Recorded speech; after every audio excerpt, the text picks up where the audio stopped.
हवाले से ये बड़ी खबर सामने आ रही, जहां कुटुंबा सीट को लेकर के अब आरजेडी और कांग्रेस के बीच जो तकरार है वो देखने को मिल रही, क्योंकि आरजेडी ने सुरेश पासवान को अब आगे कर दिया है। और कुटुंबा सीट की अगर बात करें तो ये राजेश राम की पारंपरिक सीट मानी जाती है और ये सीट जो है वो कांग्रेस की मानी जाती है। लेकिन कांग्रेस की इस पारंपरिक सीट पर आखिर क्यों आरजेडी की तरफ से अपनी दावेदारी की जा रही है, ये बड़ा सवाल है। थोड़ी देर पहले हमने आपको खबर बताया कि 76 सीटों पर जो चुनाव है वो लड़ सकती है कांग्रेस, और जिस तरीके से सूत्रों के हवाले से खबर सामने आ रही है, अब देखिए सीट दर सीट जो है अपनी अपनी दावेदारी लगातार ठोकी जा रही है। तो कुटुंबा सीट पर आरजेडी कांग्रेस में तकरार है। आरजेडी ने सुरेश पासवान को आगे किया है। सुरेश पासवान ये वही है जिन्होंने कहा कि महागठबंधन में सब कुछ ठीक है, लेकिन आरजेडी के इस फैसले से कांग्रेस नाराज है। संजय हमारे साथ न्यूज 18 संवाददाता फोन लाइन पर। संजय, कुटुंबा सीट जो राजेश राम की पारंपरिक सीट, लेकिन उस पर आरजेडी की दावेदारी, ये चढ़ा उपड़ी क्यों?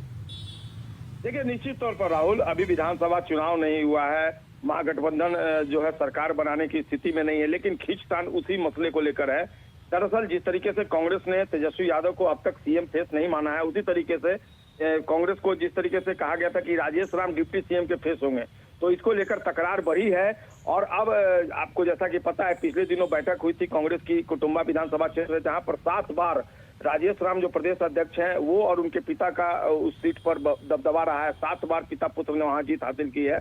तो कांग्रेस के राजेश राम ने जब बैठक बुलाई तो उसमें आरजेडी के नेता शामिल नहीं हुए, लेकिन उसी विवाह भवन में आरजेडी नेताओं ने बैठक बुला ली और उसमें सुरेश राम ने अगुवाई की।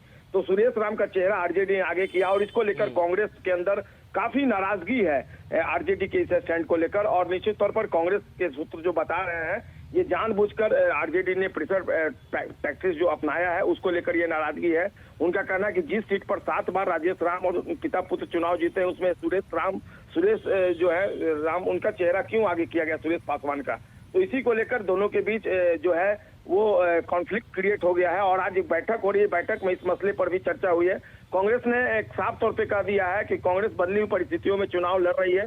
2020 नहीं है, ये 2025 है और 2025 में जो कांग्रेस चाहेगी वही होगा। तो ऐसे में दोनों पार्टियों के बीच तकरार बढ़ी और कुटुंबा विधानसभा क्षेत्र का मसला जो है अब दिल्ली पहुंच गया है। देखना होगा पार्टी हाईकमान का इस पर क्या स्टैंड होता है। साफ तौर पर कांग्रेस के एक बड़े नेता के हवाले से मैं आपको ये जानकारी दे रहा हूँ राहुल जी। चलिए, बिल्कुल, बहुत बहुत शुक्रिया इस अपडेट के लिए आपका। तो देखिए, चुनावी समय नजदीक जैसे आ रहा है, गठबंधन में तालमेल बिठाना चाहिए था, वैसे ही अब तकराहट बढ़ी है। बिल्कुल, और देखिए एक तरफ जहां प्रेशर पॉलिटिक्स कांग्रेस की तरफ से की जा रही है, वहीं तेजस्वी